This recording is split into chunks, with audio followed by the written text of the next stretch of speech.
జబర్దస్త్‌లోనే ఎప్పుడైతే lady getups గాని ఇవన్నీ జరిగాయో ఏస్తున్నప్పుడు నేను బయట కూడా కొన్ని చోట్ల కొంతమందిని నేను ఇంటర్వ్యూ చేసినప్పుడు చాలా మందిని చేశాను.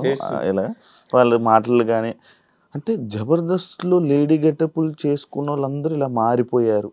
అవును. అమ్మాయిగా ఇలా మారిపోయారు. అక్కడ ఉన్న వాళ్ళందరూ ఆ ఫీలింగ్స్ ఉన్న వాళ్ళే లేడీ గెటప్‌లు వేశారు అని చెప్పి ఒక స్టేట్మెంట్ నేను విన్నాను. నా దగ్గరే అన్నాను. అది ఎంతవరకు ఇంటర్వ్యూలోనే బొచ్చడు విషయం. అదే అందుకే సేమ్ అదే డైరెక్ట్‌గా అలా చెప్పారనమాట. దానివల్ల మీకేం ఎఫెక్ట్ అవ్వలేదా? మిమ్మల్ని అనలేదా ఎవరు? దేవుడి దయ వల్ల అంటే నేను ఎంచుకున్న క్యారెక్టరు మరేంటో కానీ మా తన్మయ్ కానీ, శాంతి కానీ, వినోద్ కానీ వీళ్ళందరూ నాతో షేర్ చేసుకుంటారు కదా, నాకే కొన్నిసార్లు బాధ అనిపిస్తుంది. అంటే వాళ్ళు కొంచెం ఎంగేజ్ క్యారెక్టర్లు, అవి ఎక్స్పోజింగ్ క్యారెక్టర్లు. నా ఏజ్ క్యారెక్టర్కి ఏంటంటే నన్ను చూడంగానే అరే అమ్మ అనిపిస్తుంది, అమ్మ నాయనమ్మ అనిపిస్తుంది. నన్నైతే ఇంతవరకు నాకు అలాంటి వాడు రాలే, నాకు అలాంటిది ఎక్కడ జరగలే. కాకపోతే వాళ్ళకి జరిగితే నాకు జరిగినట్టే, ఎందుకంటే వాళ్ళు ఉన్న ప్లేస్లోనే నేనున్నా. నన్ను అనకపోయినా వాళ్ళకి అంటే నన్ను అన్నట్టే, నాకు బాధ అనిపించేది. కానీ అందరూ అదే ఫీలింగ్తో ఎందుకుంటారు చెప్పు? ఇప్పుడు కమల్ హాసన్ గారు వేసారు అంటే కమల్ హాసన్ గారి మైండ్లో కానీ బాడీలో కానీ లేడీ తత్వం ఉందా? ఎన్టీఆర్ గారు వేసిండ్రు, రాజేంద్ర ప్రసాద్ గారు వేసారు. ఆ క్యారెక్టర్ అనుకోవచ్చు కదా. కొంతమంది ఏంటంటే మొన్న ప్రియాంక కానీ, తన్మయ్ కానీ, చిన్నసాయి, శాంతి, అంటే కొంతమంది ఏంటంటే వాళ్ళ హార్మోన్స్ ప్రాబ్లము, అది తప్పు పట్టలేము.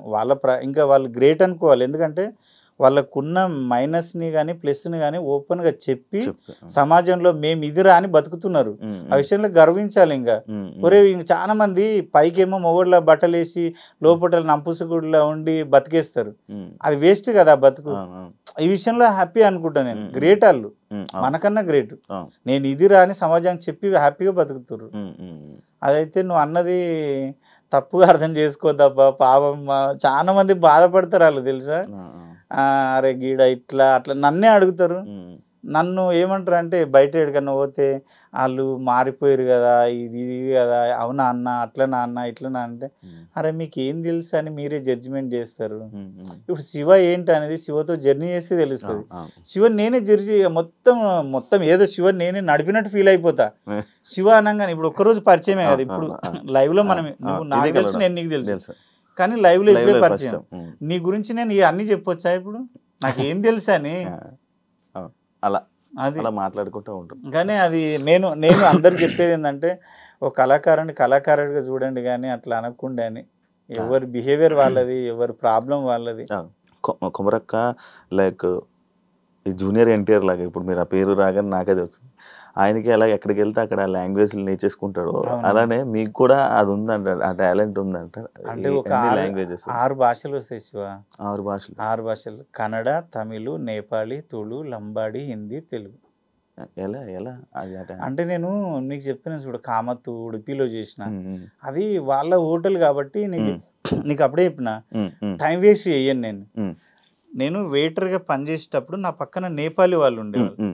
నేను ఏమనుకుంటా అంటే నెలకు ఒక బీరు, ఒక సినిమా చూపిస్తుంటే ఒక బీరు తాపుతుంటే అరే నాకు భాష నేర్పురా అంటుంటే, వాడు ఏమంటుండంటే ఆ బీర్ ఆశకో మరి బిర్యానీ ఆశకో నేను మాట్లాడకపోయినా వాడు మాట్లాడిస్తుండే నేపాలి. నా పక్కనే కదా. నేను ఏమనుకుంటా అంటే నా లైఫ్లో భగవంతుడు ఇచ్చిన టైం అంతా ఎలాగో గడిచిపోతుంది, ఈ టైంలోనే ఏదో ఒకటి నేర్చుకోవాలి. కనీసం నా ఫ్రెండ్స్ హిందీ నేర్చుకోనరా అంటే నేర్చుకోలే. నేను రోజు నేపాలీలో మాట్లాడుతాను, రోజు 2 మాటలు, దాయ్ రామ్రో దాయ్, కుటజాలజ్ దాయ్, 2 పదాలు, రోజుకు 2 అట్లా. కన్నడ అయితే అనర్గళంగా మాట్లాడతా. అసలు నేను ఎవరితో మాట్లాడినా మీరు కర్ణాటకనా అంటారు. పాటలు పాడుతా, చదువుతా. ఈజీయా కర్ణాటక? ఆ కన్నడ ఈజీ. తెలుగుకే దానికి సిమిలర్గా ఉంటాయి కదా పాయింట్స్. సిమిలర్. ఇప్పుడు ఇక్కడ రా, ఇಲ್ಲಿಗೆ ಬರ್ರಿ, ಕೂತ್ಕೊಡ್ರಿ, ಶಿವ ನಿಮ್ಮ ಅನ್ನ నేను ಮಾಮೂಲಿ ಕನ್ನಡలో చెప్తా నీకు అర్థమై. ಶಿವ ನನಗೆ ಭಾಳ ದಿವಸ ಇಂದ ನಿಮ್ಮ ಇಂಟರ್ವ್ಯೂ ನೋಡ್ತಾ ಇದ್ದೀನಿ, ಎಷ್ಟೋ ಜನ ಇಂಟರ್ವ್ಯೂ ಮಾಡಿದ್ಯಲ್ಲ, ಅದರಲ್ಲಿ ನೀನು ಕ್ವಶನ್ ಮಾಡಿದೆ ಮೂಮೆಂಟ್ ಇದೆ ನೋಡು, ಸ್ಟೈಲು ನನಗೆ ತುಂಬ ಇಷ್ಟ ಬಾ. ನೀವು ಮಾತಾಡಿದ ಸ್ಟೈಲ್ ಆಗಲಿ ಯಾವುದೇ ಆಗಲಿ, ಯಾರನ್ನ ಕಷ್ಟದಲ್ಲಿ ಇದ್ರೇನು ನೀನು ಹೆಲ್ಪ್ ಮಾಡ್ಲಿಕ್ಕೆ ನೋಡ್ತಿ, ಅದನ್ನು ತುಂಬಾ ಇಷ್ಟ. నీకు అర్థమైంది? హెల్ప్ చేయాలన్నా కూడా నువ్వు చేస్తావా? ఎవరైనా కష్టాల్లో ఉన్న ఆర్టిస్టులు కొంచెం అటు ఇటు ఉన్న వాళ్ళని తీసుకొచ్చి కూర్చోబెట్టి అవి చేస్తావా అని. ఈజీ, కొంచెం అర్థమవుతుంది, ఈజీ అర్థమైంది. అది నేపాలీ, కన్నడనేమో హోటల్లో నేర్చుకున్నా, కంపెనీలోనేమో తమిళ్ నేర్చుకున్నా, లంబాడి హిందీ అంటే ఊర్లో నేర్చుకున్నా. ఓకే. కొమరక్క అంటే లైక్ ఏదో ఇందాక మీరు చెప్పినట్టే బయట ఉన్న టాకు పిసినారి రూపాయి డబ్బులు తీయడు. శివ మావలతో సర్చి మావలను అడిగినవా నీ జబర్దస్తులు? పిసినారి డబ్బులు తీరు ఎవరికి రూపాయి పెట్టడు. దానికి ఏం చెప్పాలనుకుంటున్నా? సరే నేను చెప్తా ఇది పర్సనల్ గా నాతో జర్నీ చేసేటోళ్ళకి తప్ప ఇది ఎవరికి తెలియదు. సరే నువ్వు అవునబ్బా యూట్యూబ్ లో ఇంటర్వ్యూలు చూస్తే ఇంటర్వ్యూలో ఇది ఎందుకు ఉంటది, ఎవరినైనా అడిగి ఉంటావు నాకు తెలిసి. అలా కనుక్కున్నా. అంటే నేనేమంటా అంటే శివ, నేను హోటల్లో పనిచేసి ఎన్నో కష్టాలు పడ్డా. అసలు రిలేషన్లో అదే చుట్టాలల్లో కానీ ఫ్రెండ్స్లో కానీ అసలు తెలుసా, నా ఫ్రెండ్స్ ఎవడన్నా ఒక 250 ఇవ్వరా అంటే నువ్వేం చేస్తున్నావు అని అలా 250 నాకు రిటర్న్ ఎట్లా ఇస్తావు అనేటోళ్ళు. ఆ సిచ్యువేషన్ నుంచి ఎంతో కష్టపడి నేను ఈ స్థాయికి వచ్చినప్పుడు నా భార్య నన్ను నమ్మి 5 years నా మీద తన కష్టపడి అది చేసింది. ఈ టైంలో నేను వచ్చిన రూపాయిని జులైగా ఖర్చు పెట్టుకు పబ్బు పోదునా, దాన్ని తీసుకొని పోదునా, దీన్ని తీసుకొని పోదునా, హాంకాంగ్ పోదునా, బ్యాంకాక్ పోదునా అంటే నా లైఫ్ ఏంటి, నా పిల్లల పరిస్థితి ఏంది, నా పిల్లల పరిస్థితి ఏంది? నేను అవకాశం అడుక్కునే స్థాయి నుంచి నేను అవకాశం ఇచ్చే స్థాయికి వచ్చిన. భగవంతుడు మనకు అది హ్యాపీ. మనకు అన్నం లేని టైం నుంచి మనం 10 మందికి ఎడుతున్నాం. నేను ఏమంటే కొమరక్క టీవీ ఉంది కదా, నాకు ఒక వీక్నెస్ ఉంది. డబ్బులు ఉంటేనే షూట్ పెట్టుకుంటా. షూట్ అయిపోయాక మేకప్ తీయను, నా ఫార్మల్ అది. మేకప్ తీయకుండా ప్యాకప్ చెప్పినాక అందరినీ నిలబెట్టి ఎవరి పేమెంట్లు వాళ్ళకి జేబులో పెట్టి విగ్గు తీస్తా. అంతవరకు నేను ఎవ్వడికి రూపాయి ఇవ్వకుండా. నా గేటు దాటిండు అంటే కొమరక్క గురించి మాట్లాడొద్దు. అసలు డబ్బు చేతిలో పెట్టండి నేను బయటికి పంపించాను. అంత క్లారిటీగా ఉంటా మనీ విషయంలో. నీకు ₹1 ఇచ్చేది ఉంది అంటే నువ్వు వద్దన్నా నీ రూపాయి నీకు ఇస్తా. అబ్బా నువ్వు రేపు అంటావు అబ్బా నన్ను, నాకు వద్దు నాకు ఆ రూపాయి అని. మనీ విషయంలో అంత క్లారిటీ ఉంటా. పిసినారి అంటే నేను వీళ్ళందరూ మా వాళ్ళు ఏం చేస్తారంటే పబ్లోకి పోతారు, జులైగా తిరుగుతారు. నేను అవి లేవు, నాకు నేను రానంట. ఇక నేను ఇంకేడ పెడతా చెప్పు? నేను హ్యాపీగా ల్యాండ్లు కొనుక్కున్నా, హ్యాపీగా భార్య పిల్లలకు ఖర్చు పెడతా. ఇది ఖర్చు పెట్టాలి అనుకున్న దానికి 100% పెడతా. వద్దు అనుకో ఇది అనవసరం కదా. ఇప్పుడు పబ్కి పోతే 10,000, లేదో ఎక్కడో తాగనీకి పోతే 20,000 అవుతాయి. ఆ 20,000 పెడితే నా భార్య నా పిల్లలు దగ్గర ఒక 2-3 months తింటాం. ఏమన్నా తెస్తే ఇంట్లోకి సామాన్ తెస్తే. ఎందుకు? ఆ కష్టం తెలిసినోని కాబట్టి. అదే 20,000 ఇప్పుడు నా దగ్గర ఒక డ్రైవరే ఉన్నాడు అనుకో, లేకుంటే ఒక అసిస్టెంటే ఉన్నాడు, వాడి జీతం 20,000 అనుకో శివ. నేను ఒక నైట్ ఖర్చు పెట్టే బదులు అదే 20,000 అడిగిస్తే వాడు ఫ్యామిలీకి నెల రోజులు తినబెడతాడు కదా. నేను నా దగ్గర ఉన్న వాళ్ళకి పెడతా. అంటే నేను మళ్ళా ఏం చెప్తా అంటే నీకు బిర్యానీ బీర్లు ఇవన్నీ అంటే కాదు, ఒక 5,000 ఇస్తా, ఇంట్లోకి ఏమైనా సామాన్ తీసుకపో, సబ్బులో షాంపులో పప్పులో నుంచి వచ్చారు కాబట్టి ఆ సిచ్యువేషన్స్ కి ఇస్తా. నేను అవిటికే ఇస్తా. నీకు ఆపత ఉందనుకో, నువ్వు నా టీంలో ఎవరికన్నా ఏదన్నా ఆరోగ్యం బాగాలేకపోయినా ఏ ఆపత వచ్చినా ఫస్ట్ నేనే ఫోన్ చేస్తా. అమౌంట్ ఏమైనా కావాలా, ఫస్ట్ అమౌంటే అడుగుతా నేను, పైసలు ఏమన్నా కావాలా. నువ్వు నన్ను అడిగే వరకు తెచ్చుకోను నేను. ఆ విషయంలో మా టీం అందరూ, అంటే నా కొమరక్క టీం మాత్రం నన్ను ఆయన చాలా క్లారిటీ మనిషి పైసల విషయంలో. కానీ డబ్బు ఉంటేనే మనిషికి వాల్యూ కదా. అది డబ్బు ఉంటేనే వాల్యూ, కానీ ఆ కష్టం విలువ తెలిసిన వాడి దగ్గర డబ్బు లేకపోయినా ఉంటుంది. ఇప్పుడు అంటే మా వాళ్ళు జబర్దస్త్ కాడ కూడా ప్రతి ఒక్కరు ఏం చేస్తారంటే, అరే కొమరం నువ్వు భలే సెటిల్ అయినావు అంటే అన్న వాళ్ళకి చెప్పింది ఏంటంటే, నేను ప్రతి ఒక్కరికి అదే చెప్తా. అన్న మీ దగ్గర వాళ్ళు అడగకపోయినా ఉచిత సలహాలు ఇస్తుంటా. అన్న ఏమైనా డబ్బులు జమ అయితే మా షాద్నగర్లో ల్యాండ్లు కొనుక్కోండి అన్న, రేట్లు బాగా పెరుగుతున్నాయి అన్న, జనాలను నమ్మితే నువ్వు మళ్ళీ వీళ్ళే వచ్చి చెప్తారు, కొమరం వాడికి 10 లక్షలు ఇచ్చిండ్రా, ఇస్తలేడు, మోసం చేసిండు, ఇంకా 5 ఎందుకు ఇస్తావు, నీ తీట ఎక్కువ ఇస్తావు. మంచిగా ఎన్నో ఇంత భూమి కొనుక్కుంటే దాన్ని ఎత్తుకపోయేటోళ్ళు లేడు, పట్టుకపోయేటోళ్ళు లేడు. కరెక్ట్ కదా.